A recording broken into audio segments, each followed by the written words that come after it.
क्या आप भी धनिया की हरी चटनी खाना पसंद करते हैं? ये बहुत ही स्वादिष्ट होती है और इसके हमारे शरीर पे बहुत सारे फायदे होते हैं। लेकिन काफी लोग इस धनिया की चटनी को अच्छे से नहीं बना पा रहे हैं, जिससे कि उनको जो स्वास्थ्य लाभ मिलने चाहिए वो नहीं मिल रहे हैं। अगर आप भी ये जानना चाहते हैं कि अपनी धनिया की चटनी को किस प्रकार बनाएं और उसके अंदर क्या और चीजें ऐसी मिलाएं जिससे कि आपको फायदा ज्यादा हो, तो मेरे साथ इस वीडियो के अंत तक बने रहें। नमस्कार, मेरा नाम डॉक्टर इंद्र मोहन खंडेलवाल है और मेरे जीवन का उद्देश्य है कि मैं 10 लाख वर्किंग प्रोफेशनल्स को मोटापा रहित कर उनका स्वप्न स्वरूप स्वस्थ सुंदर शरीर पाने में मदद कर पाऊं, जिसके लिए मैंने स्वास्थ्य कम्युनिटी का निर्माण किया है और स्वास्थ्य संतुलन सिस्टम भी बनाया है। तो चलिए चलते हैं अपनी आज की लर्निंग की ओर और जानते हैं कि धनिया की चटनी को कैसे बनाएं ताकि आपको फायदा ज्यादा हो।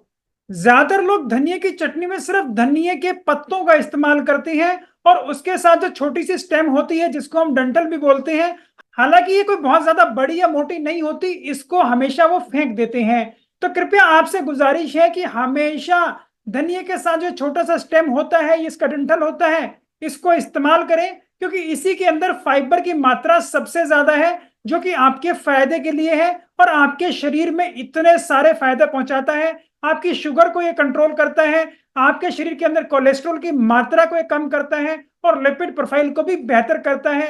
आपकी कॉन्स्टिपेशन को दूर करने के लिए भी ये फाइबर काफी कारगर है और आपकी बड़ी आंत के अंदर जाकर ये फाइबर ही आपके गट बैक्टीरिया के खाना बनता है, जिससे कि आपको और बहुत सारा फायदा मिलता है। तो कृपया आज के बाद जब भी आप चटनी बनाएं तो उसके अंदर पत्ते के साथ ये इसका स्टेम और डंठल डालना ना भूलें। हरे धनिया की पत्ती के अंदर पोटेशियम बहुत ही अच्छी मात्रा के अंदर होता है और ये हमारे शरीर के अंदर जाकर बीपी को कंट्रोल करता है और हमारे दिल के स्वास्थ्य को और बेहतर करता है। पोटेशियम जितना अच्छा आप अपनी सब्जी और फ्रूट्स के अंदर लेंगे, उसकी वजह से आपको यह सब फायदा होता है कि आपकी ध्वनियों के अंदर खून अच्छी प्रकार से दौरा करता है और वहां किसी प्रकार की कोई सिकुड़न नहीं होती, कोई रुकावट नहीं होती। ज्यादातर लोग क्या करते हैं कि चटनी बनाते वक्त बहुत ज्यादा नमक का इस्तेमाल करते हैं और जितना नमक आप डालेंगे उतना सोडियम आपके शरीर के अंदर ज्यादा जा रहा है और इस सोडियम की वजह से आपकी पोटेशियम की रिक्वायरमेंट बहुत ज्यादा बढ़ जाती है। तो मैं आपसे गुजारिश करूंगा कि आप अपनी चटनी के अंदर बहुत ज्यादा नमक का प्रयोग ना करें, कम से कम इसका इस्तेमाल करें। और आपको मैं कुछ ऐसे तरीके भी बताऊंगा जिससे आप इस नमक के इस्तेमाल को कम कर सकते हैं, लेकिन आपका स्वाद और भी बढ़ जाएगा। अगर आप चैनल पर नए हैं तो कृपया चैनल को सब्सक्राइब जरूर कर लें और इस प्रकार की हेल्दी वीडियोस अपने दोस्तों और परिवार वालों को जरूर शेयर करें ताकि वो भी आपके साथ और स्वस्थ और बेहतर हो जाएं। तीसरा काम जो धनिया की हरी चटनी के साथ ज्यादातर लोग करते हैं वो ये है कि उसके अंदर वो दही या किसी प्रकार की लस्सी मिलाते हैं।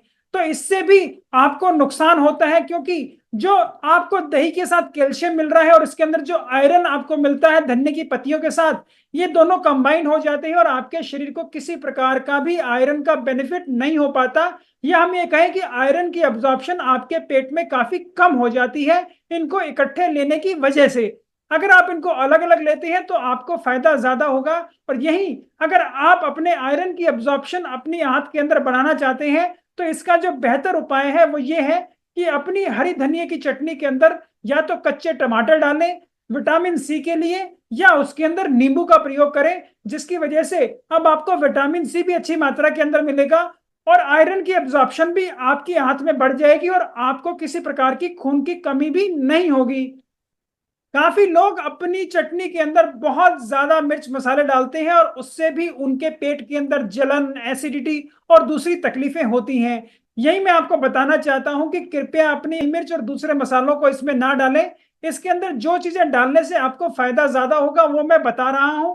आप इसके अंदर काली मिर्च डालें। जब भी आप ये काली मिर्च आप इसके अंदर डालेंगे तो इसके अंदर कुछ ऐसे कंपाउंड्स होते हैं जिसकी वजह से अब आपको काली मिर्च का भी बेनिफिट ज्यादा होता है और हरे धनिए के अंदर भी कुछ ऐसे न्यूट्रिएंट्स हैं जो काली मिर्च के साथ अच्छे से एब्जॉर्ब किए जा सकते हैं। वहीं जो दूसरी चीजें आपको इसके अंदर डालनी चाहिए जिससे कि आपको फायदा ज्यादा हो और अच्छी प्रकार से एंटीऑक्सीडेंट्स आपको मिले, इसके लिए आपको अपनी चटनी के अंदर अदरक, लहसुन, इसके साथ कच्ची हल्दी भी अगर आप डालते हैं तो आपके फायदे अब इस चटनी के बहुत ज्यादा बढ़ जाएंगे। धनिया की पत्ती के अंदर विटामिन ए की भी मात्रा बहुत ही ज्यादा अच्छी होती है और ये विटामिन ए हमारी आंत से अच्छे से हमारे शरीर के अंदर चला जाए इसके लिए उसे गुड क्वालिटी फैट की जरूरत होती है। तो मैं आपको याद दिला दूं कि काफी लोग पहले के टाइम में अपनी चटनी के अंदर छोंक लगाते थे। मेरी बात ध्यान से सुनिए, चटनी के अंदर छोंक लगाते थे, कहने का मतलब चटनी बनाने के बाद उसके अंदर हम कहें देसी घी वो डालते थे जीरे के साथ, जिससे कि उसका फायदा उनको ज्यादा हो और अब जो उनका विटामिन ए का एब्जॉर्प्शन है वो भी और अच्छा हो जाए। यही काफी लोग ऐसा करते हैं कि वो छोंक बनाकर ये सारी चटनी उसके अंदर डाल देते हैं और उसको गर्म कर लेते हैं। इससे उसके काफी सारे एंटीऑक्सीडेंट्स खत्म हो जाते हैं और न्यूट्रिशन उसके अंदर काफी कम हो जाता है।